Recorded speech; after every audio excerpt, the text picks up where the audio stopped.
사랑해 주님 감사합니다. 이 시간 주님 앞에 나와 예배드립니다. 우리 예배를 받아주시고 우리 함께하여 주시옵소서. 감사합니다. 이 모든 말씀 예수님의 이름으로 기도드렸습니다. 아멘.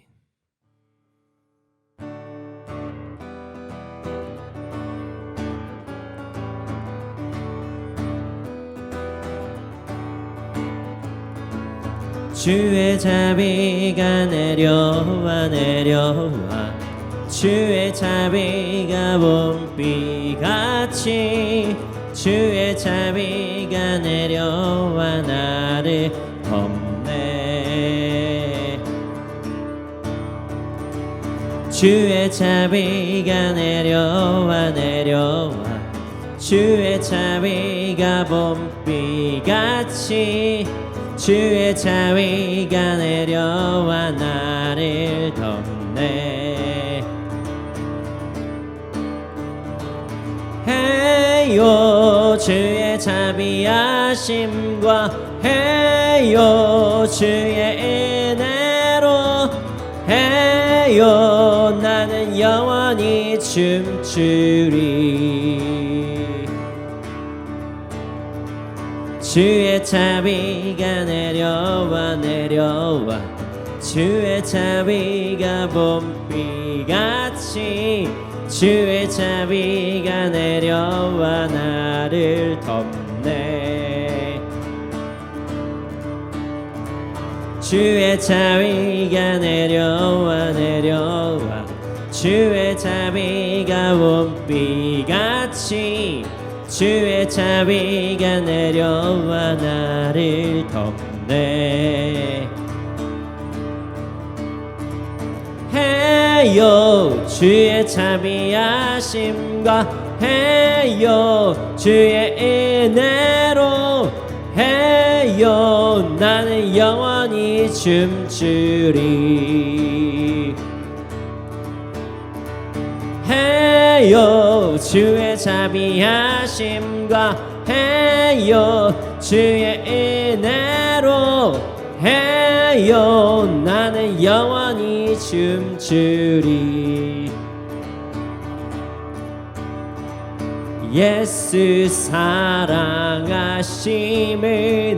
거룩하신 말일세. 우리들은 약하나 예수 권세만 도다. 날 사랑하심 날 사랑하심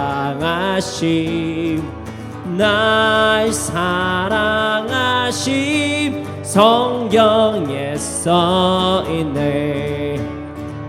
나를 사랑하시고 나의 죄를 다시서 하늘 문을 여시고 들어가게 하시네.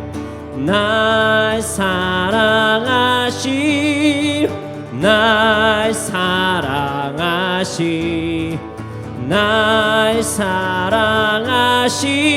성경에 써있네. 내가 연약할수록 더욱 귀히 여기사 높은 보좌 위에서 낮은 나를 보시네. 날 사랑하심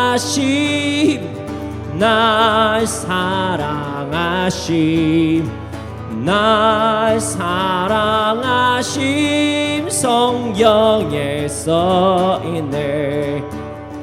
세상 사는 동안에 나와 함께 하시고 세상 떠나가는 날 천국가에 하소서. 날 사랑하심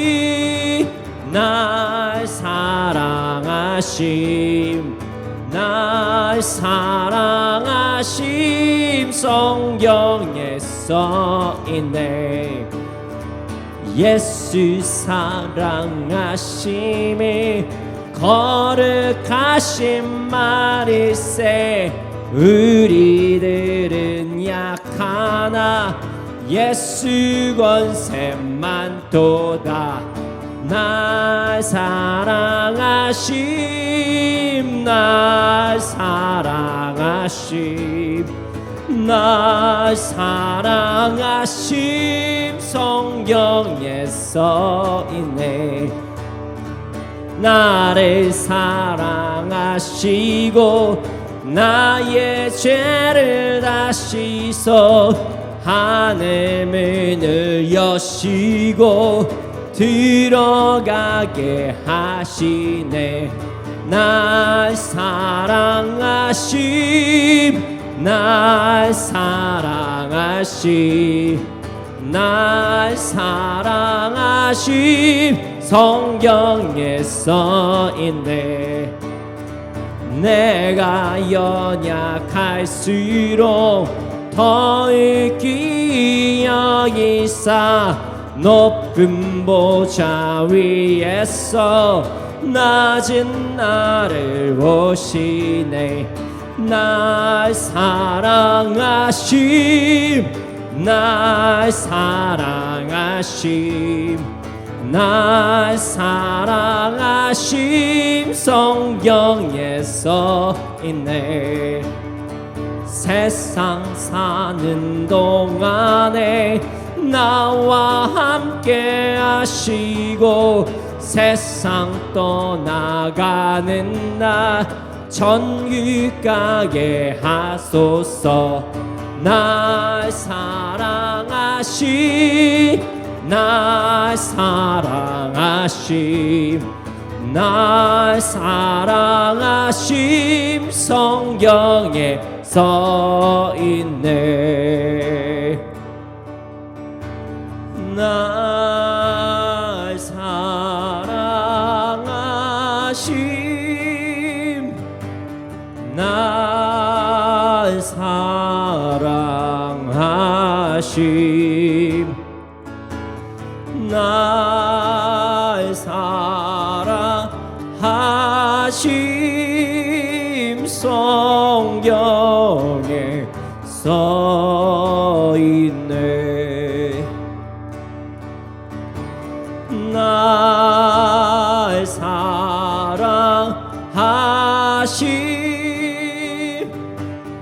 날 사랑하심 날 사랑하심 성경에 써있. 날 사랑하심 날 사랑하심 날 사랑하심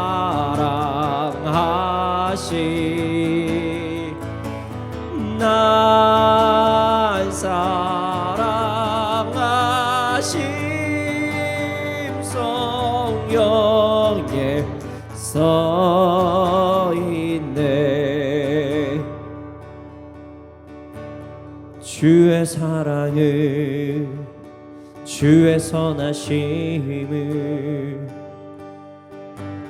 주의 은혜를 생각해보라.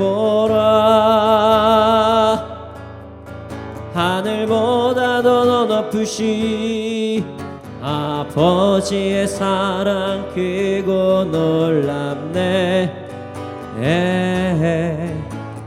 아버지 사랑 크고 놀랍네. 주의 사랑이 주의 사랑이 주의 선하심을 주님 주의 은혜를 생각해보라. 하늘보다도 더 높으신 아버지의 사랑 크고 놀랍네. 아버지 사랑 크고 놀랍네. 내 어찌 그 사랑 잊으리. 내 어찌 주의 긍휼 잊으리. 내 영혼의 모든 소원 만족시키 하나님. 주의 사랑을 주의 선하심을 주의 은혜를 생각해보라. 하늘보다도 더 높으신 아버지의 사랑 크고 놀랍네. 아버지 사랑 크고 놀랍네. 나 길을 잃고 헤맬 때 그 사랑 날 찾아 내셨네. 내 영혼의 모든 소원 만족시킨 하나님. 내 어찌 그 사랑 잊으리. 내 어찌 주의 긍휼 잊으리. 내 영혼의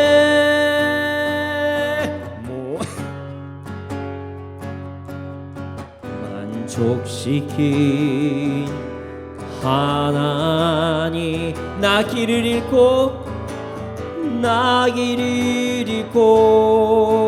헤맬 때 그 사랑 날 찾아 내셨네. 내 영혼의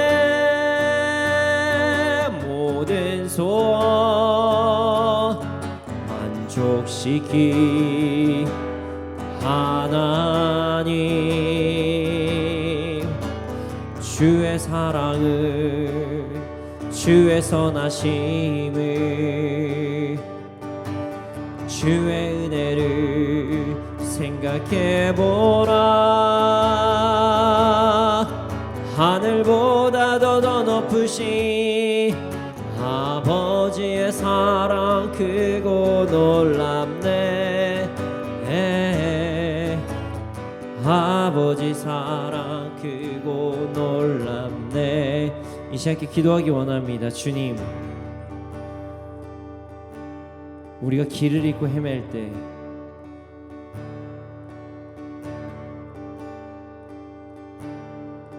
우리가 정말 답답해할 때 우리가 어찌 갈 길을 잃었을 때 그때마다 주님께서 우리에게 찾아오셔서 우리에게 은혜를 베풀어 주셨습니다. 주님, 오늘 우리가 당신에게 받은 그 은혜를 묵상합니다. 이 시간에 기도하기 원합니다. 주님, 우리가 주님께 받은 은혜를 잊지 않고 살아가게 하여 주시옵소서. 하나님께서 나에게 행하셨던 그 은혜를 잊지 않고 살아가는 삶을 살아갈 수 있도록 하여 주시옵소서. 함께 기도 드리시겠습니다.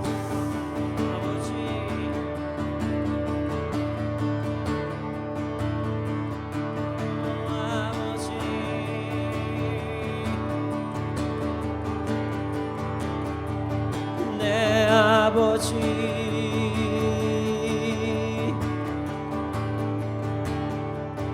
오 아버지,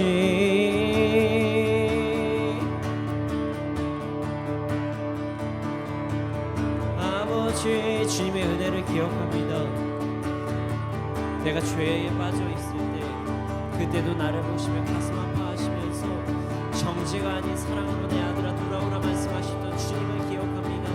아버지 하나님, 나를 용서해 주시고 나를 다시 받아주시고, 아버지 하나님, 내가 더욱더 당신께 나아갈 수 있도록 하여 주시옵소서. 주님, 당신의 은혜를 기억합니다. 나에게 아버지 하나님 있었던 모든 불만들이 편히 사라지게 하여 주시고, 아버지 내가 더욱더 주님을 고백하며 주님의 사랑 고백하며 나아가게 하여 주시옵소서. 성령 하나님, 성령 하나님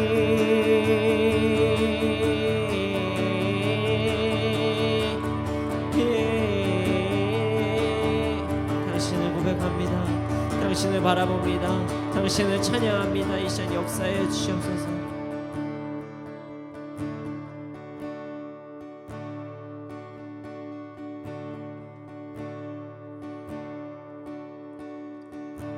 나 무엇과도 주님을 바꾸지 않으리.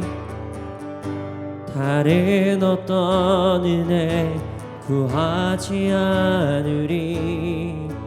오직 주님만이 내 삶의 도움이시니 주의 얼굴 보기 원합니다.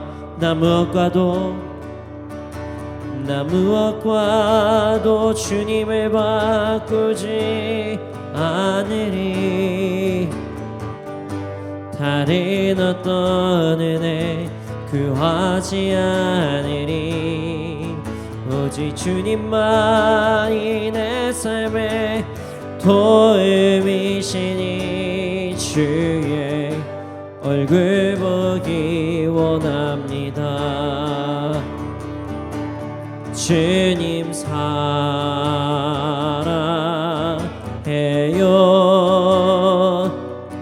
온 마음과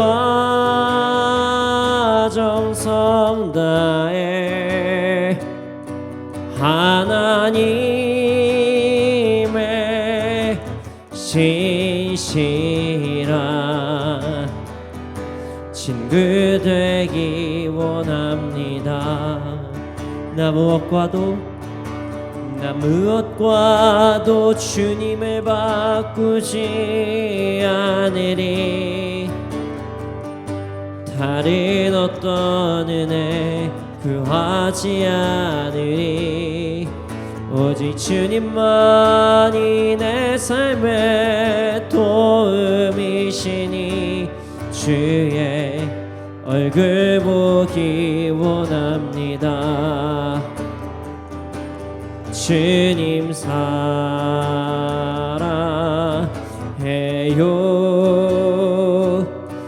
온 마음과 정성 다해 하나님의 신실한 친구 되기 원합니다. 다시 한번 고백하겠습니다. 나 무엇과도 주님을 바꾸지 않으리. 아멘. 다른 어떤 은혜 구하지 않으리. 오직 주님만이 내 삶의 도움이시니 주의 얼굴 보기 원합니다. 나 무엇과도 주님을 바꾸지 않으리. 다른 어떤 은혜 구하지 않으리. 오직 주님만이 내 삶의 도움이시니 주의 얼굴 보기 원합니다. 주님 사랑해요.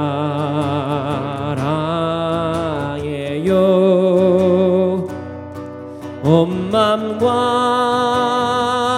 정성 다해 하나님의 신실한 친구 되기 원합니다. 주님 사랑해요. 주님 사랑해요.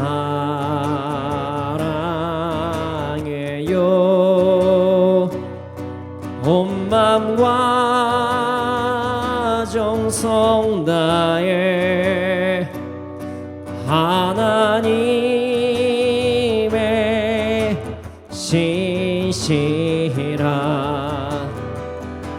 친구 되기 원합니다. 나의 맘 받으소서.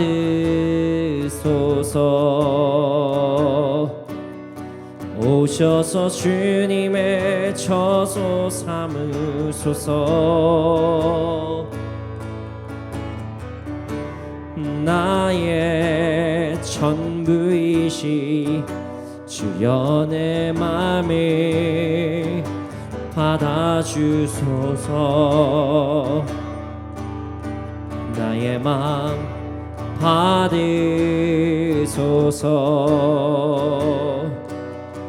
오셔서 주님의 처소 삼으소서.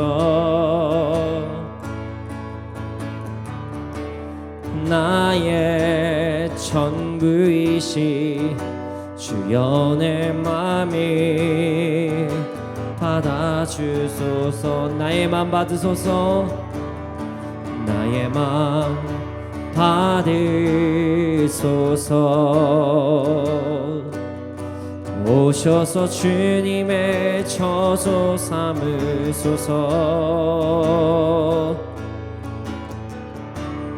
나의 전부이시 주여 내 맘을 받아주소서. 나의 맘을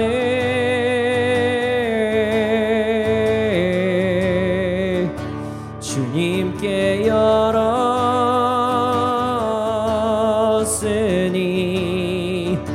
주여 내게 오셔서 내 맘에 거하여 주옵소서.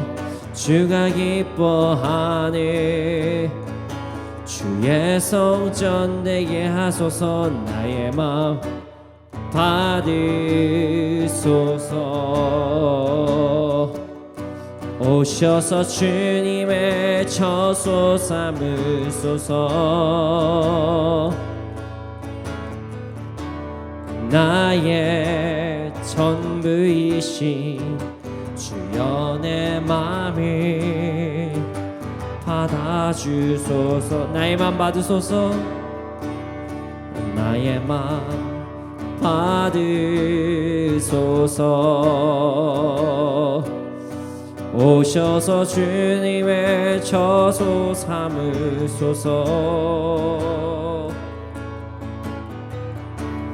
나의 전부이시 주여 내 맘을 받아주소서. 나의 맘 받으소서. 주님 나의 맘 받으소서. 오셔서 주님의 처소 삼으소서. 나의 전부이시 주여 내 맘을 받아주소서. 나의 맘을 주님께 열었으니 주여 내게 오셔서 내 맘에 거하여 주옵소서. 주가 기뻐하니 주의 성전 되게 나의 맘을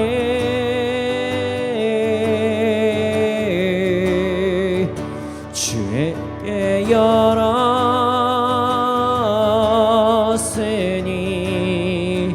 주여 내게 오셔서 내 맘에 거하여 주옵소서.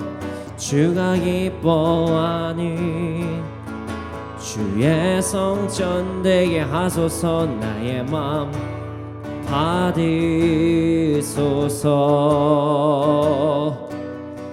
오셔서 주님의 처소 삼으소서.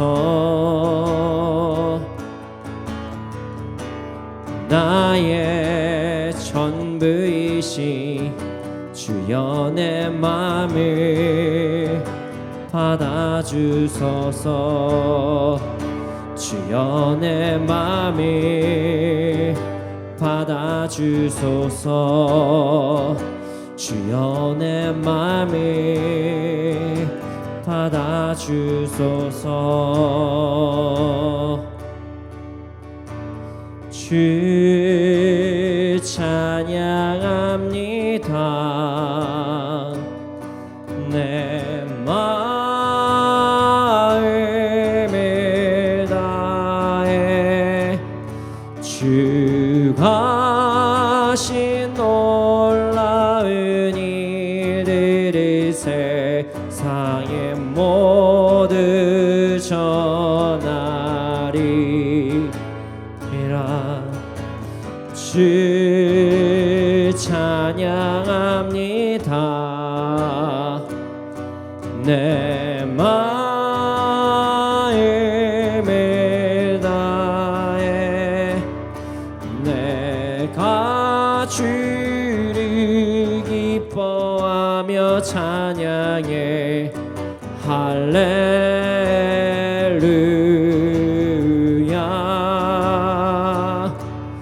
지극히 높으신 이름 찬양해. 할렐루야. 주 찬양합니다. 주 찬양합니다. 내 마음을 다해 가하신 놀라운 일들을 세상에 모두 전하리라. 주 찬양합니다. 내 마음을 다해 내가 주를 기뻐하며 찬양해. 할렐루야.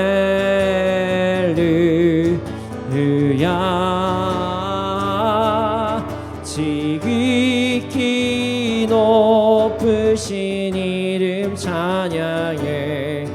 할렐루야.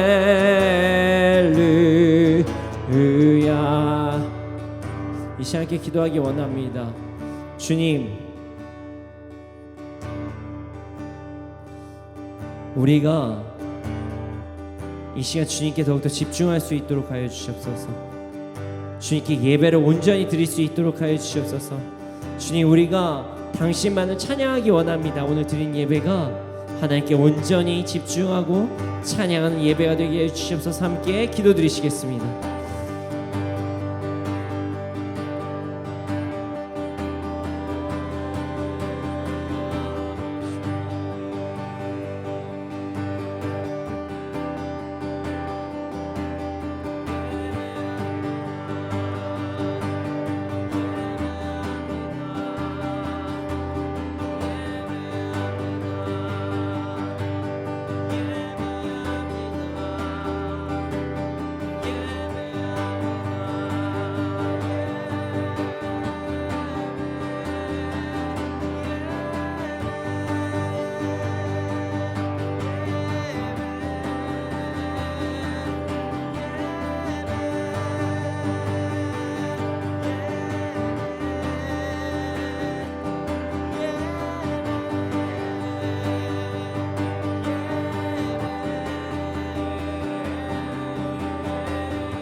아버지 감사합니다. 저희가 주님께 찬양할 수 있도록 하시면 감사합니다. 예배 드릴 수 있도록 하여 주시면 감사합니다. 주님, 지금 말씀 시간입니다. 말씀을 통해서 우리의 삶 변화되게 해주시고 우리를 인도하여 주시옵소서. 감사합니다. 주님을 경배합니다. 이 모든 말씀 예수님의 이름으로 기도드렸습니다. 아멘. 네, 오늘 우리에게 주신 말씀은 누가복음 13장 6절에서 9절 말씀입니다. 누가복음 13장 6절에서 9절 말씀입니다. 누가복음 13장 6절에서 9절 말씀입니다. 함께 읽겠습니다. 시작. 이에 비유로 말씀하시되 한 사람이 포도원에 무화과 나무를 심은 것이 있더니 와서 그 열매를 구하였으나 얻지 못한지라. 포도원지기에게 이르되 내가 3년을 와서 이 무화과 나무에서 열매를 구하되 얻지 못하니 찍어버리라. 어찌 땅만 버리게 하겠느냐. 대답하여 이르되 주인이여 금년에도 그대로 두소서. 내가 두루 파고 거름을 줄이니 이후에 많이 열매가 열면 좋거니와 그렇지 않으면 찍어버리소서 하였다 하시니라. 아멘. 네, 누구에게나 기회가 찾아옵니다. 나에겐 좋은 기회가 없었어요. 난 좀 그런 기회가 있었으면 좋았을 텐데. 뭐 이렇게 여기 계신 분들 혹은 방송을 보신 분들이 이렇게 말씀하실 수도 있지만 사실 하나님께서는 누구에게나 기회를 주십니다. 물론 그 기회라는 것이 알아차리는 사람에겐 기회예요. 그러나 그것을 모르고 지나가면 그냥 흘러 지나가는 일상으로 받아들일 수도 있습니다. 그래서 우리는 삶을 그냥 흐르게 보내서는 안 됩니다. 그냥 오늘도 지나갔다라고 보내면 안 됩니다. 왜냐면 우리에게 좋은 기회가 올지 모르기 때문입니다. 아주 좋은 기회가 왔음에도 불구하고 놓쳐버리면 이 나중에 정말 가슴이 아프겠죠. 오늘도 우리에게 좋은 기회가 찾아왔습니다. 오늘 말씀을 통해서 이 좋은 기회를 꽉 붙잡는 우리가 되기를 소원합니다. 네, 6절 말씀 함께 읽어보겠습니다. 함께 읽겠습니다. 시작. 이에 비유로 말씀하시되 한 사람이 포도원에 무화과 나무를 심은 것이 있더니 와서 그 열매를 구하였으나 얻지 못한지라. 예수님께서 비유로 말씀하셨습니다. 어떤 사람이 포도원에 무화과 나무를 심었는데 열매를 구하지 못하였다. 이 말씀을 온전하게 이해하기 위해서는 이전 말씀을 보는 것이 좀 좋을 것 같아서 함께 이전 말씀을 살펴보겠습니다. 이전에 어떤 말씀이 있었냐면 예수님께서 사람들에게 소식을 들으셨어요. 어떤 소식이냐면 빌라도가 갈릴리 사람들을 학살해서 그 피를 그들이 바치려던 희생 제물에 섞었다. 이런 소식을 들으셨어요. 이 충격적인 사건이죠. 빌라도는 뭐 다 아시죠? 빌라도. 예수님께서 이 땅에 계시던 때에 유다 지방을 다스리던 로마의 총독이었어요. 당시 빌라도는요. 이렇게 많은 역사학자들이 이렇게 이야기를 하더라고요. 내가 유다라는 저 변방으로 약간 유배된 것 같이 보내서 너무나도 스트레스를 받는다. 뭐 이런 상황이 많이 처해 있었다고 얘기를 해요. 그래서 유다 지방에 있는 사람들을 좀 학대하는 성향이 있었다. 뭐 이렇게 이야기를 합니다. 그래서 유다 사람들이 뭘 하면 정말 기분이 나쁠까 행동을 하기 위해 성전 금고의 돈을 강제로 가져가기도 하고 유대인들의 어떤 그 예루살렘에 이상한 신전을 세우려고 노력을 하고 그런 모욕하는 행동들을 했었다고 이야기를 합니다. 그런 그가 이제는 자신이 다스리는 구역도 아니에요. 갈릴리는 사실. 근데 그 갈릴리 사람들이 예루살렘으로 넘어왔다는 소식을 듣고 그때 이방신에게 제물을 드리는데 그들의 피를 사용했다. 그들을 죽여서 거기에다 피를 쏟았다는 거죠. 매우 충격적인 소식이었습니다. 이 소식을 예수님께서 들으시자 사람들의 반응과 좀 다른 말씀을 하기 시작했어요. 원래 사람들 와 진짜 뭐 좀 어떻게 하냐 이렇게 하면 이런 수준으로만 생각하셨는데 전혀 다른 말씀하십니다. 이 갈릴리 사람이 이런 변을 당했다고 해서 다른 갈릴리 사람보다 더 큰 죄인이라고 생각하느냐? 그렇지 않다. 너희도 회개하지 않으면 모두 그렇게 망할 것이다. 갑자기 회개 말씀을 하십니다. 만약에 회개하고 돌아오지 않으면 너희들도 그 피를 보는 그런 사건을 경험할 것이다. 이렇게 말씀을 하세요. 이렇게 말씀하셨을 때는 예수님께서 분명히 이유가 있으셨겠죠? 왜 그렇게 말씀을 하셨는지를 아시기 위해선 그 당시에 어떤 종교적인 문화를 좀 우리가 알아야 됩니다. 당시 사람들은 고난과 죄를 연결지어서 해석을 많이 했어요.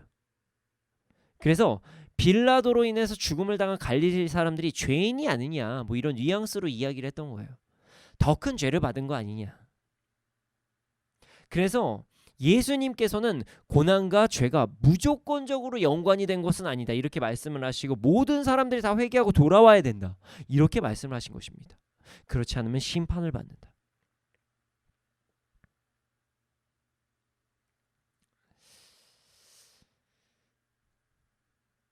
사실 우리가 이런 상황, 고난이 있으면 그것은 무조건적으로 죄 때문이다.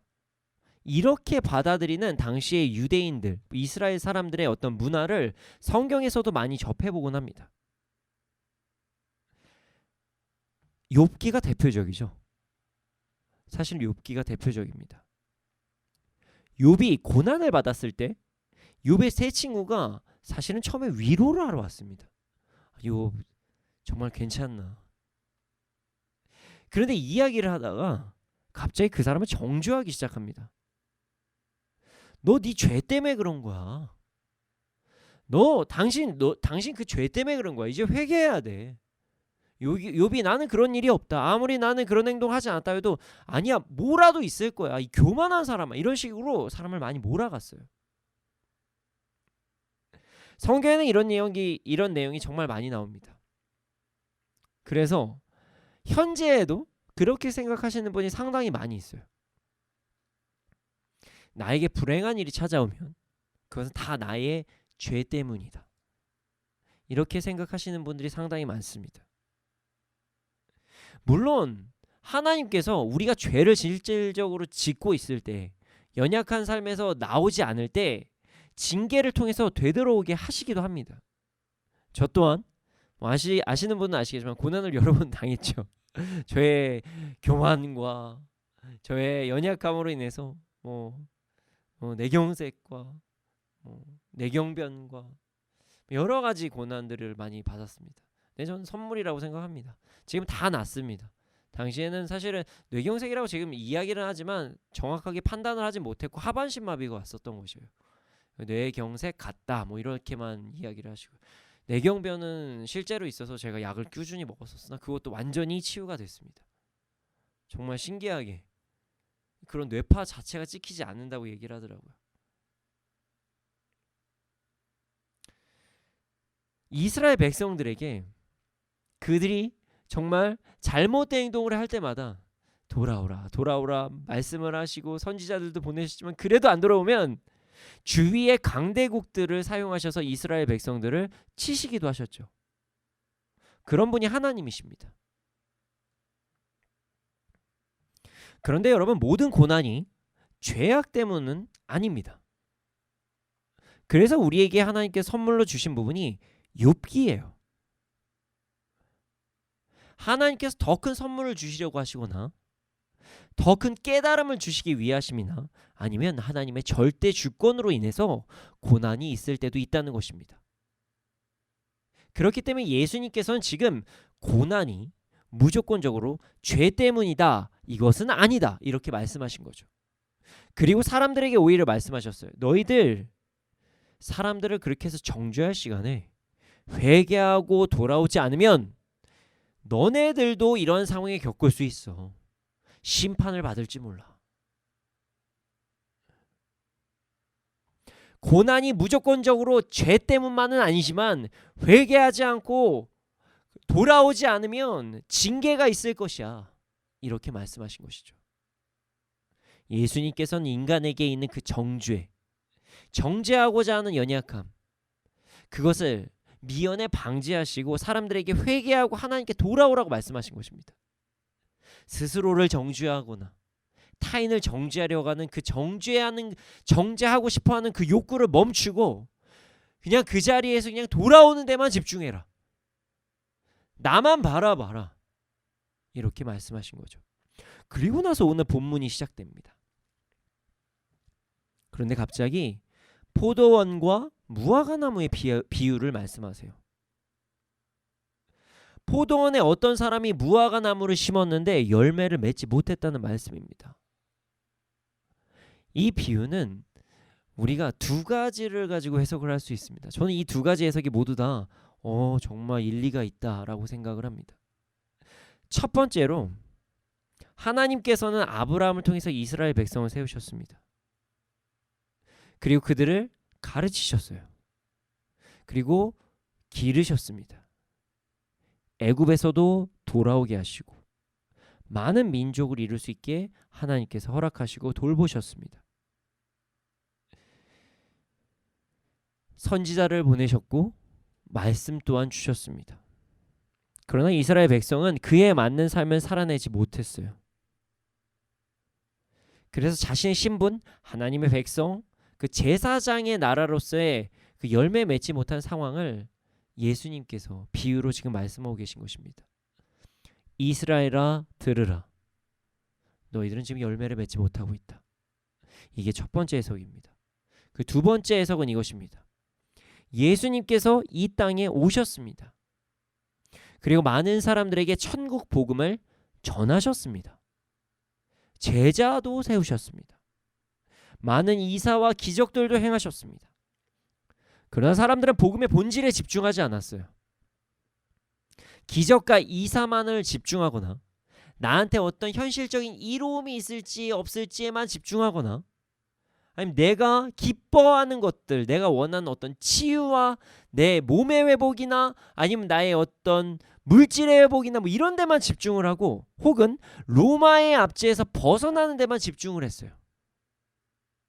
그리고 그 통로를 예수님이 되진 않을까? 이런 생각을 했습니다. 그래서 예수님께서 이렇게 말씀하신 거예요. 나와 함께 있음에도 불구하고 천국을 온전히 누리지 못한 자들아, 이제 돌아와라. 복음의 본질에 집중해라.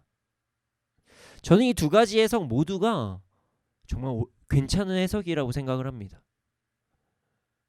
이스라엘 백성을 부르시기도 하고 예수님께서 직접 오셨음에도 불구하고 깨닫지 못한 사람들에게 다시 또 돌아오라고 말씀하시는 이 비유, 그 말씀을 하시는 것입니다. 전 둘 다 옳다고 생각합니다. 그리고 나서 다음 말씀을 이어서 하십니다. 7절 말씀을 우리가 함께 읽어보겠습니다. 함께 읽겠습니다. 시작. 포도원 지기에게 이르되 내가 3년을 와서 이 무화과 나무에서 열매를 구하되 얻지 못하니 찍어버리라. 어찌 땅만 버리게 하겠느냐. 땅 주인이 포도원 지기에게 3년을 와서 이 무화과 나무에서 열매를 구하지 못했으니까 이제부터 찍어버리겠다. 찍어서 던져버리겠다. 이렇게 명령을 했습니다. 이 말씀도 앞에 두 해석과 연관이 되는 거예요. 자, 첫 번째, 숫자 3은요. 우리가 성경적으로 해석을 할 때 완전 숫자를 이야기할 때가 많습니다. 성부, 성자, 성령 하나님을 이야기합니다. 하나님께서 이스라엘 백성에게 정말 열매를 맺을 수 있는 기회를 정말 많이 주셨음에도 불구하고 그들은 하나님의 뜻을 따라 살아가지 않고 하나님의 말씀을 끝까지 듣지 않고 그 스스로 그 자리에 있는 것으로만 만족하여서 이제 더 이상 열매 맺지 않는 너희들은 찍어버리겠다 말씀하신 것입니다. 아무리 선지자를 보내도 아무리 말씀을 주셔도 어느 순간 되면 그냥 내가 하나님의 백성이야 이 사실에만 집중하고 열매를 맺지 않는 그런 자들에게 벌을 내리시겠다고 말씀하신 것입니다. 두 번째 해석도 우리는 이 말씀에 적용할 수 있습니다. 자, 예수님께서 공생의 사역을 하신 기간이 3년입니다. 예수님께서 이 땅에 오시자마자 사역을 하시진 않으셨어요. 자, 30세부터 사역을 하셨다. 뭐 이렇게 말씀을 하고 있습니다. 그리고 3년을 사역하시고 주님께로 돌아가셨습니다. 이 비유는 3년을 사역하신 예수님과 함께 있는 자들에게 행하셨다는 말씀이에요. 예수님께 3년 동안 정말 열심히 복음을 전하시고 치유하시고 가르치시고 그들의 인생이 변화될 수 있도록 끝까지, 정말 끝까지 예수님께서 도우시고 어떠한 질문을 해도 다 대답해 주시고, 정말 바리새인들 정말 열심히 질문하거든요. 제자들과 함께 정말 동거동락하시면서 그렇게 함께 하시면서 복음을 전하셨는데, 그럼에도 불구하고 이 땅의 것에 집중하고 자신이 이 세상에서 얻을 수 있는 것만 집중하고 자신에게만 집중하는 그 사람들에게 말씀하신 것이라고도 해석할 수 있습니다. 그리고 3년이나 그렇게 나와 함께한 자들이 돌아오지 않는다면 찍어버릴 것이다. 이 두 가지 해석 모두가 기회에 대해서 말씀하신 것입니다. 이전부터 이스라엘 백성에게 완벽한 시간을 주셨고 기다리셨고 열매를 맺을 수 있는 그런 시간을 주신 하나님, 또한 예수님께서 이 땅에 직접 오셔서 천국 복음을 전하신 그 하나님의 마음, 그 하나님의 마음에 대해서 말씀하시고 이제 심판이 다가오고 있으니 마지막 기회를 잡으라고 말씀하십니다. 그리고 나서 다음 비유가 시작됩니다. 8절과 9절 말씀을 함께 읽어보겠습니다. 시작. 대답하여 이르되 주인이여 금년에도 그대로 두소서. 내가 두릅하고 거름을 줄이니 이후에 많이 열매가 열면 좋거니와 그렇지 않으면 찍어버리소서 하였다 하시니라. 정말 예수님의 사랑이 느껴지는 대목입니다. 포도원 지기가 주인에게 이야기를 해요. 올해까지만 기다려주세요. 정말 딱 올해까지만 기다려주세요. 내가 최선을 다해서 다시 한번 노력해 보겠습니다. 무화과 나무의 그 둘레를 다 파서 내가 직접적으로 정말 열매를 맺을 수 있게 거름까지 다 주면서 돌볼 테니까 한 번만 더 기회를 달라. 한 번만 더 기회를 주세요. 만약에 그때도 열매를 맺지 못하면 찍어버릴 것이다. 찍어버릴 것이다. 그래도 괜찮습니다. 이렇게 말씀하신 것입니다. 예수님의 마음이시죠. 첫 번째 해석을 적용하면 이스라엘 백성을 끝까지 사랑하셔서 다시 한 번만이라도 더 기회를 주시고자 하는 그런 예수님의 마음이고요. 두 번째 해석, 공생애를 함께한 그 사람들에게 하신 말씀으로 해석을 하면 3년을 아무리 해도 동행하지 않는 그 사람들에게 어떻게든 다시 한 번 더 기회를 주고 싶어 하시는 그 예수님의 마음, 예수님의 마음이 오늘 본문의 내용입니다. 그리고 예수님께서는 이 본문대로 행하셨습니다. 스스로가 거름이 되셨어요. 스스로가 희생의 제물이 되셨어요. 예수님께서는요, 우리를 위해 죽으셨습니다. 그들을 위해 죽으셨어요. 고통과 고난을 다 받으시고 죽으셨어요. 마치 오늘 비유와 같이 둘레를 다 파고, 정말 그들이 먹을 수 있도록 둘레를 다 파고 거름을 직접 본인이 스스로 거름이 돼서 그 모든 영양분을 다 주시고 본을 보이셨어요. 십자가에 달려서 죽으시고 고통을 당하셨어요. 그 예수님의 사랑이십니다. 예수님께서는 이스라엘을 위해, 그리고 예수님의 제자들과 예수님과 함께하는 그 자들을 위해 그들을 끝까지 포기하지 않으시는 그 마음으로 이방인들을 위해까지도, 우리를 위해까지도 십자가에 달려서 죽으시며 다시 한번 그 기회를 주신 거예요.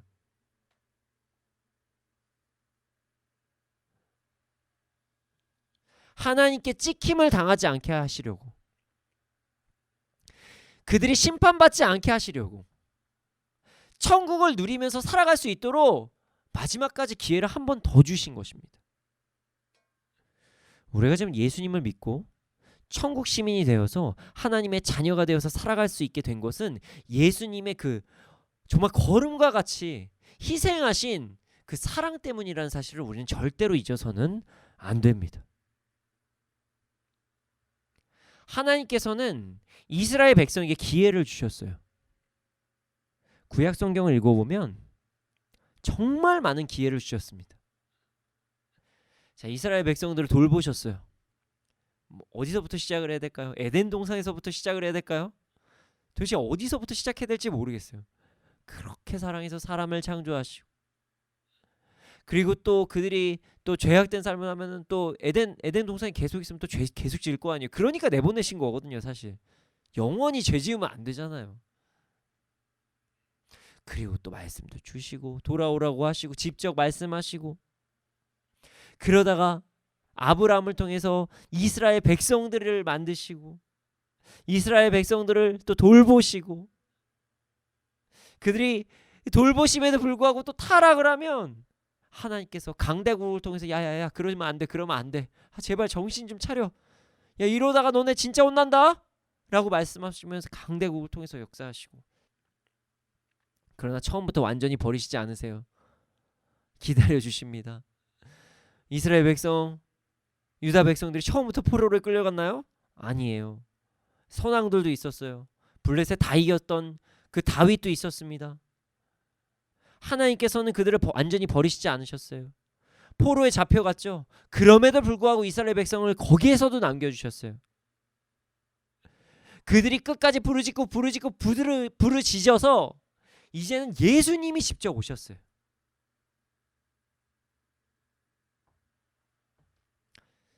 돌아가면 용서해 주시고, 죄 지으면 또 용서해 주시고, 그들이 잘못했다고 하면 또 용서해 주시고,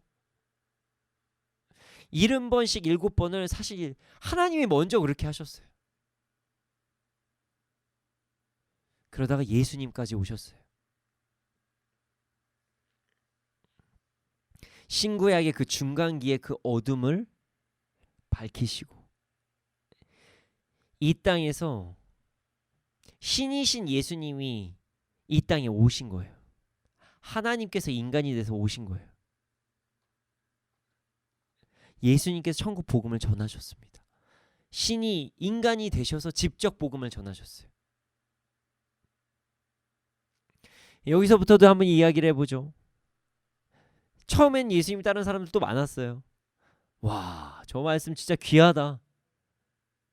눈먼 자들이 눈을 뜬다. 병든 자들이 고침을 얻는다. 말씀 정말 주옥 같다. 뭐 그 전부터 한번 이야기를 해볼까요? 예수님은요 사실 사람들에게 사랑도 받으셨어요. 원래 처음에는. 성경을 잘 보죠. 바리새인과 서기관, 그 제사장들과 예수님이 친밀했던 시간도 있어요. 언제냐? 예수님이 어린 시절입니다. 기억하십니까? 예수님께서 성전에 혼자 남으셨을 때 당시 랍비들과 대화를 하셨어요. 그러면서 야, 예수님의 지혜에 놀란다. 그리고 그때 성경에 뭐라고 기록이 되었냐면 예수님께서 하나님과 사람에게 더욱 사랑스러워졌다, 이렇게 성경이 기록되어 있습니다. 예수님은 어릴 적부터 사람들에게도 사랑을 받았어요. 공생의 사역 초반에는 부딪힘이 별로 없었어요. 바리새인과 부딪힘이 없었습니다.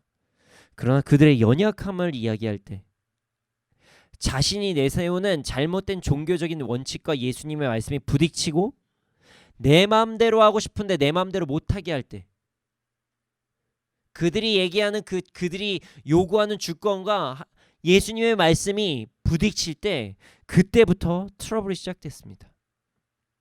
문제가 시작됐어요. 그런 예수님, 여러분 기억하시죠? 바리새인들이 정말 맨날 쫓아다녔어요. 어떻게든 꼬투리 잡으려고 계속 쫓아다녔는데도 불구하고 그들에게 말씀을 계속 가르치시고 기회를 계속적으로 주셨어요. 그럼에도 불구하고 그들은 자기 주장만 하려고 했어요.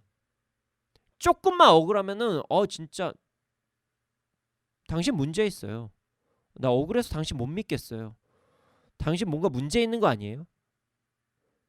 정말 말도 안 되는 거 가지고 트집을 잡고 그때마다 말씀을 가르쳐 주셔도 그 말씀을 듣지도 않고 그럼에도 불구하고 3년 동안 계속적으로 복음을 전하셨어요. 제자들은 따랐죠. 근데 나중에 어떻게 됐나요? 예수님 돌아가셨을 때 부인을 합니다. 예수님을 부인해요. 예수님이 1호 제자라고 하는 그 베드로조차도 예수님을 부인해요. 그런데 예수님께서 부활하시면서 다시 한번 또 기회를 주십니다. 성경을 보면 베드로가 예수님을 거의 저주했다, 욕했다 이렇게 이야기를 합니다. 그럼에도 불구하고 예수님은 또 기회를 주세요. 믿음으로 구원을 받을 수 있는 기회를 주시고 내 양을 먹이라고 하십니다. 예수님께서 회개하고 돌아온 제자들을 다시 또 다 받아주시고 그들에게 새로운 기회를 또 얻게 하셨어요. 하나님께서는 사람들에게 기회를 주십니다. 그런데 기회를 주셨음에도 불구하고 그때도 그들이 계속적으로 거부를 하고 고집을 부리면 그 다음부터는 심판을 받는다고 말씀하신 것입니다. 자, 오늘 말씀과 같이 오늘 제가 초입 부분에 말씀드린 것처럼 오늘 말씀이 기회가 될 수 있는 것이에요. 이 메시지를 듣고 여러분들이 더욱더 성령의 열매를 맺기 시작하고 말씀을 집중하신다면 그게 이제 마지막 우리에게 찾아온 기회가 될 수도 있다는 거죠. 우리에게도 하나님께서 기회를 주셨습니다.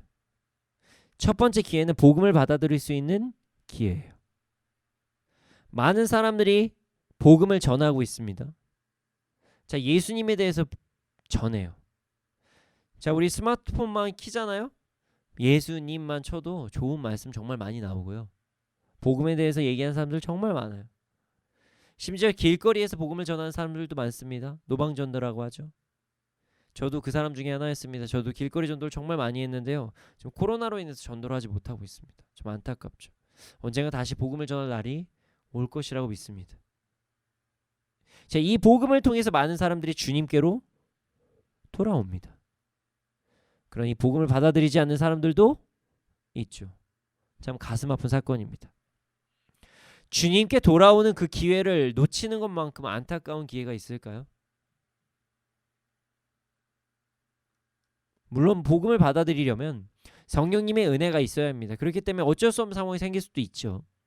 그런 참 그 복음을 받아들이는 기회는요, 그 기회를 놓치는 것 그것만큼 안타까운 기회는 없습니다. 그리고 두 번째 기회가 찾아옵니다.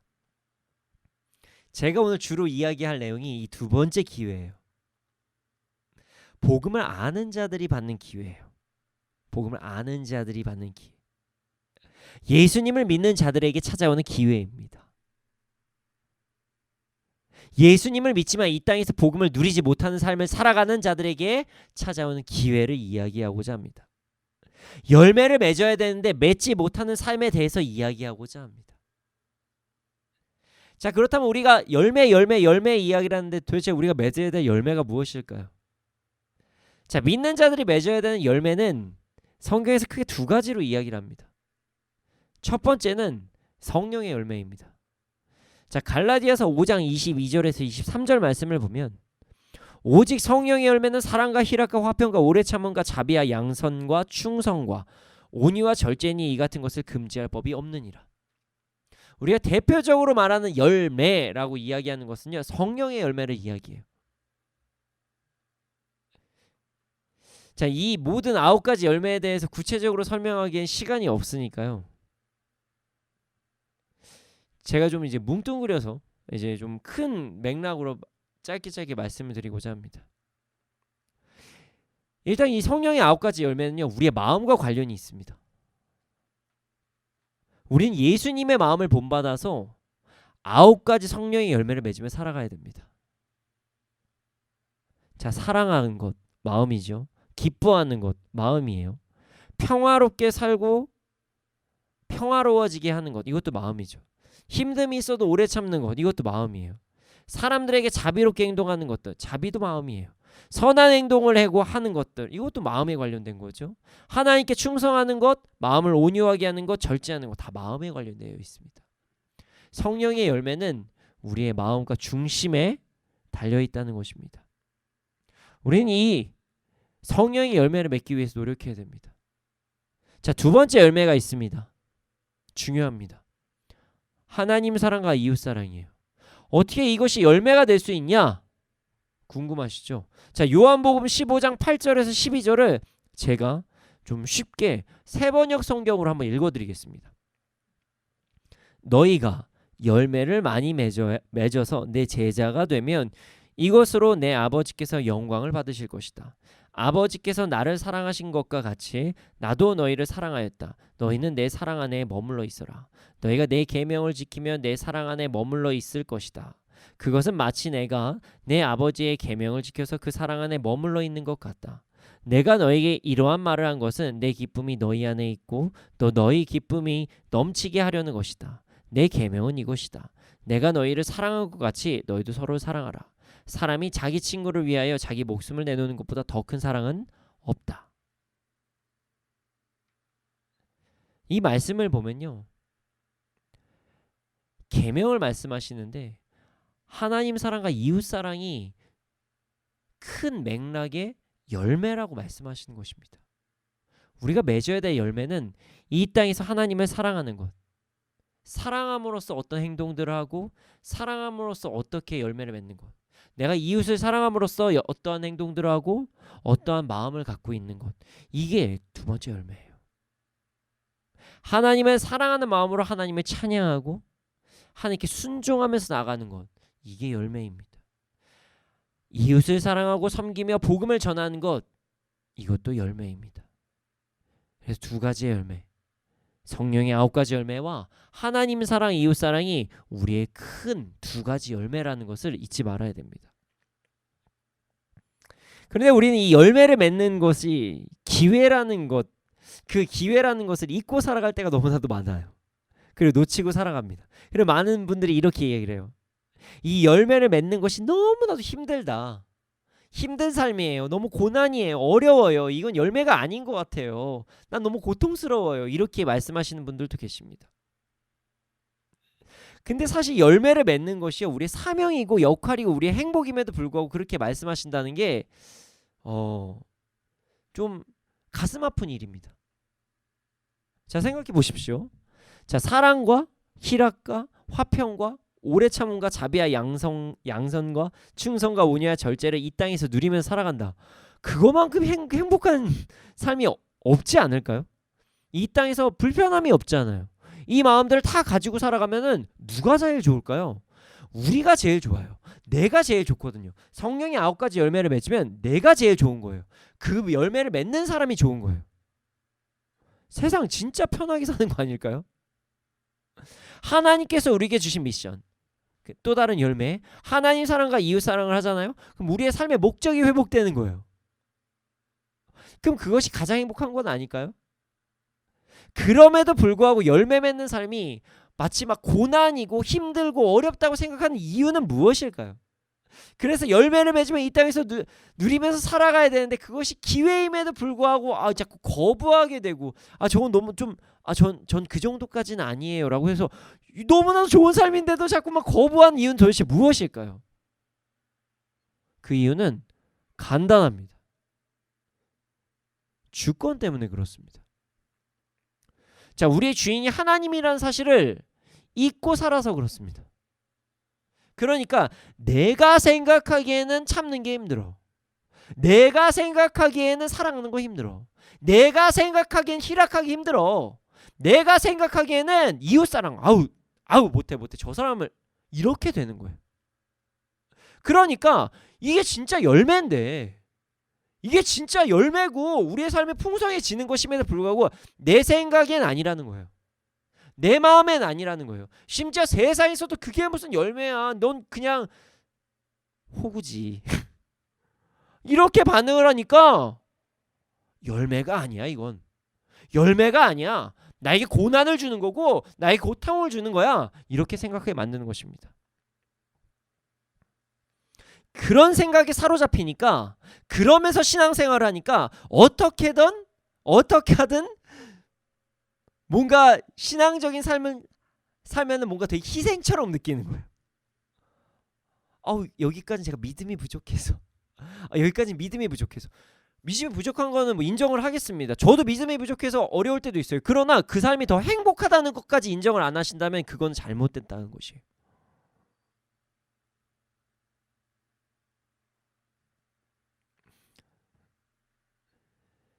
그런데 더 가슴 아픈 사건이 있습니다. 주권을 인정을 못해서 그러신 분들 계시지만 주권은 인정을 해요. 어느 정도. 그런데 내 힘으로 그 열매를 맺으려고 하시는 분들, 와, 정말 힘든 삶을 선택하신 것입니다. 주님 맞습니다. 맞아요. 이렇게 살면 행복할 것 같아요. 좋아요. 근데 내가 혼자 분명 예수 그리스도께서 이미 다 이제 둘레를 다 파시고 걸음까지 놓아 주셨거든요. 주님 하지 마세요. 제가 팔게요. 그 혼자 고생을 하세요. 혼자 이웃 사랑해야 돼. 어떻게든 해야 돼. 나 진짜 이거 안 하면 안 되니까 할 거야. 그런데 어떻게 하는 거야 도대체. 여기 내가 어떻게 해야 될지만 집중을 해요. 사실 그것도 주권의 문제입니다. 하나님의 능력을 온전히 인정하지 않는 거예요. 주님께 능력을 구하면서 나가야 되는데 그렇지 않다는 거죠. 자, 내 힘으로 그 열매를 얻으려고 하는 것만큼 미련한 사람이 없습니다. 불쌍한 거예요. 이 사람들은 진짜 더 불쌍해요. 어떻게 해요? 여러분 성경에도 기록이 되어 있습니다. 성령의 열매, 하나님 사랑 안에서 이렇게 전제 조건이 붙어 있어요. 자, 성령의 열매예요. 그러면 성령의 열매 그럼 어떻게 맺나요? 성령 충만할 때 맺어지는 거예요. 우리가 사랑해야지, 희락해야지 이게 아니라 주님, 제가 성령 충만을 구합니다. 성령님 나와 함께 하여 주시옵소서 하면 그 열매가 점점 맺어진다는 거예요. 성령님 나와 함께하여 주시옵소서부터 해야 되는 거지. 나 혼자 길을 쓰고 뭔가를 한다. 제일 미련하고 바보 같은 짓을 하는 거예요. 불쌍한 거죠. 하나님 사랑 안에서 너희들이 이웃 사랑하라. 분명히 요한복음 여기도 나와 있잖아요. 제가 읽어드렸죠. 요한복음 15장에 나와 있어요. 그럼에도 불구하고 그렇게 안 하시는 거예요. 그냥 나 혼자 아둥바둥하면서 안 된다고 또 하나님께 또 왜 따지는지 모르겠어요. 하나님 왜 안 돼요? 이웃의 사랑을 도대체 못하게. 혼자 하니까 안 되지. 혼자 하니까 안 되는 거예요. 성령 충만부터 먼저 해야죠. 하나님 사랑부터 거해야죠. 하나님을 먼저 사랑하셔야죠. 하나님 사랑 안에 충만하게 이루시면 자연스럽게 되는 걸 나 혼자 아둥바둥하면서 안 된다고. 그러니까 하나님한테 왜 이렇게 나에게 사랑이란 시련, 무슨 시련입니까? 누리는 거죠. 여러분, 우리가 하나님의 주권 안에 온전히 살아가고 성령 충만하게 먼저 힘쓰고 그리고 그 하나님의 사랑 안에서 이웃을 사랑하고 하나님을 찬양하는 것, 그래야 열매를 맺어진다는 것을 잊지 마셔야 됩니다. 여러분, 이건 기회입니다. 왜 혼자 스스로 땅을 파고 계십니까? 이제 제발 예수님께서 이미 그 둘레를 다 파시고 걸음까지 해놓은 그 땅을요 스스로 파지 않기를 소원합니다.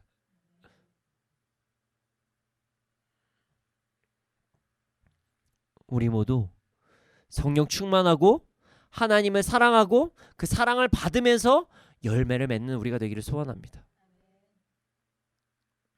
무서운 말씀이 있습니다. 우리가 만약 그렇게 해서 열매를 제대로 맺지 못하면 찍어버리신다는 말씀입니다. 그래서 이 말씀을 가지고 저한테 질문하시는 분들이 상당히 많으셨어요. 목사님 어떡해요? 저 진짜 구원 받았어요? 찍어버리신다는데요? 거기 포도원에 있는 그 무화과 열매도 찍어버린다는데 저 구원 받았나요? 이렇게 말씀하실 때마다 저는 이렇게 대답합니다. 집사님, 권사님, 그리고 형제 자매 누구누구야, 예수님을 믿는다면 그리고 정말 성령 충만하게 힘쓰고 하나님을 사랑한다면 아주 작은 열매라도 맺혀질 게 분명하니까 걱정하지 마. 걱정하지 마세요. 아주 작은 열매라도 분명히 맺어집니다. 우리 열매가 작으면 구원을 못 받나요? 그런 말씀 없어요. 열매가 없다는 것에 말씀하신 거죠. 작은 열매를 맺었으니까 내가 버리겠다 이렇게 말씀하시지 않으셨어요. 큰 열매 맺는 것들만 내가 좋아하겠다 이런 말씀 안 하셨어요. 그런데 중요한 건 이 사실입니다. 만약에 아주 작은 열매라도 맺지 못한다면 그분들은 정말 예수님을 믿는지를 본인의 삶을 점검해 봐야 돼요. 아주 작은 예수님을 믿고 나서 나 이제 이렇게 살면 안 되는데 그리고 나서 내가 뭐라도 조금이라도 해보자 이러신다면, 그리고 작은 사랑이라도 실천한다면 작은 열매라도 지금 맺고 있는 거예요. 그러나 그것이 아니라 뭐 예수님 믿어. 그래. 좋지. 아주 좋은 삶인 것 같아. 천국 간다고? 아이고 좋네. 이렇게만 생각하시는 분들은 본인의 신앙을 점검해 봐야 됩니다. 이런 분들은 본인 스스로 예수님을 믿는다고 말은 하지만 그들이 믿고 있던 어떤 종교는 내 삶에 어떤 유익이 있기 때문에 어떤 것을 잡으려고 하는 것이 아닌지를 한번 점검해 봐야 돼요. 마치 내가 이 삶에서 이 사업이 잘 돼야 돼. 그러니까 마치 우상 숭배하듯이 도깨비 방망이 두드리듯이 어떤 기도해가지고 어떤 하는 것들이나 그게 싹 지나가면은 좋네 라고 넘어가는 것들, 아니면 죽기 전에 예수님 믿으면 되는 거 아니야? 라고 얘기하면서 마치 천국을 보험처럼 생각하시는 분들은 그분들의 신앙을 한번 점검해 봐야 된다는 걸 잊지 말아야 됩니다. 우리는 모두 열매를 맺어야 됩니다. 크든 작건 상관없이 모두 열매를 맺어야 돼요. 만약에 열매가 안 맺힌다면 그 나무가 찍혀도 할 말이 없는 것이에요. 왜냐면 예수님을 믿잖아요. 삶이 안 변할 수가 없습니다. 조금이라도 변해요. 아주 조금이라도 변해요. 그러니까 만약에 그 어떤 변화도 없는 것 같다, 그러시다면 우리의 신앙을 오히려 점검해 봐야 됩니다. 우리의 삶에서 열매를 맺는 기회를, 그 귀한 기회를 놓치지 않기를 소원합니다. 이왕이면 또 심지어 또 열매를 좀 크게 맺으면 또 좋겠죠? 자, 성령의 9가지 열매, 하나님의 사랑, 이웃사랑의 열매를 온전히 맺기를 소원합니다. 자, 그리고 그 열매가 자라나는 방법은 하나님의 주권을 온전히 인정하고 하나님의 사랑 안에 온전히 거하면 잘 맺어진다는 사실을 절대 잊지 말기를 소원합니다. 우리가 성령 충만할 때, 하나님의 사랑에 거할 때, 하나님 주권을 온전히 인정할 때 그 열매가 무럭무럭 자라는 것이에요. 절대로 혼자서 땅 파서는 안 됩니다. 우리 모두 하나님의 주권을 온전히 인정하고 항상 성령 충만하게 힘쓰고 하나님의 사랑 안에서 온전히 거함으로써 이 땅에서 정말 좋고 아주 실한 열매를 맺는 우리가 되기를 소원합니다. 이 시간 함께 찬양하기를 원합니다. 이 시간 함께 찬양을 하시면서 하나님께 주권을 올려드리고 또한 하나님의 사랑을 충분히 경험하는 시간이 되기를 소원합니다. 이 가사를 묵상하면서 예수 그리스도께 나의 주권을 올려드리고 그리고 우리가 받은 사랑을 묵상하고 그 사랑이 충만하게 거함으로 성령님과 동행함으로 성령 충만함으로 나아가는 우리가 되기를 소원합니다.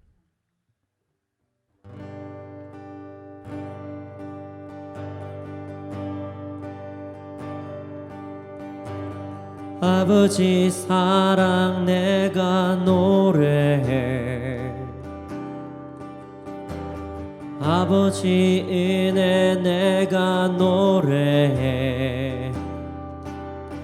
그 사랑 변함없으신 거짓 없으신 성실하신 그 사랑,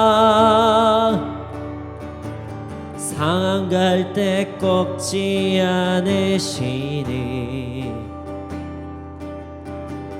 꺼져가는 등불 끄지 않네. 그 사랑 변함없으신 거짓 없으신 성실하신 그 사랑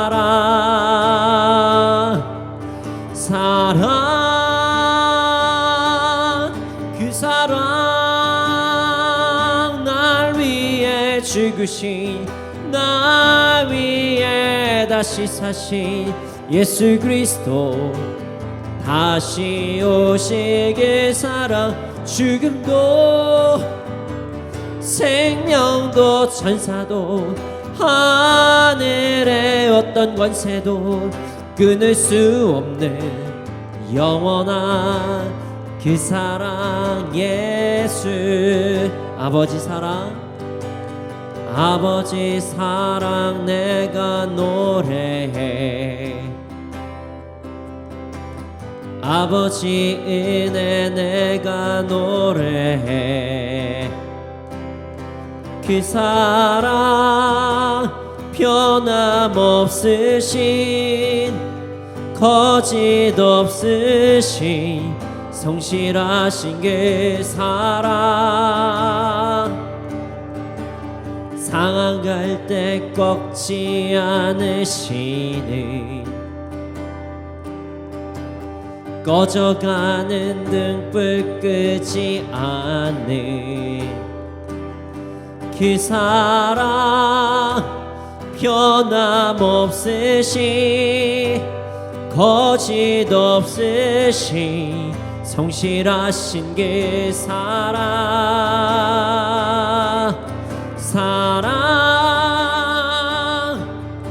그 사랑 날 위해 죽으신 날 위해 다시 사신 예수 그리스도 다시 오시길 사랑 죽음도 생명도 천사도 하늘의 어떤 권세도 끊을 수 없는 영원한 그 사랑 예수 그 사랑 날 위해 죽으신 날 위해 다시 사신 예수 그리스도 다시 오실 그 사랑 죽음도 생명도 천사도 하늘의 어떤 권세도 끊을 수 없는 영원한 그 사랑 예수 주님 우리에게 주신 기회 열매 맺는 기회를 우리가 온전히 누리게 하여 주시옵소서. 성령의 9가지 열매와 하나님 사랑 이웃 사랑의 열매를 맺으며 살아가게 하여 주시옵소서.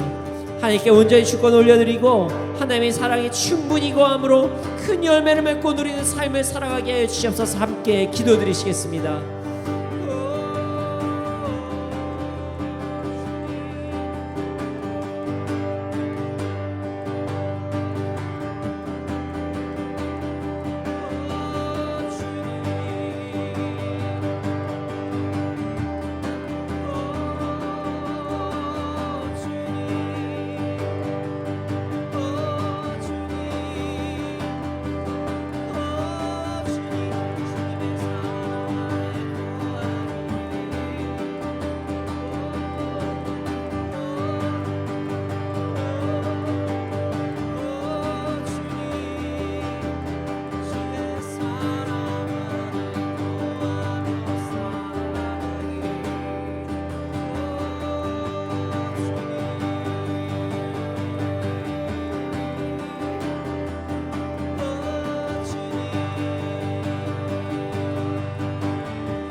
주님, 우리가 이 땅에 살아갈 때 열매를 맺는 그 기회를 놓치지 않게 하여 주시옵소서.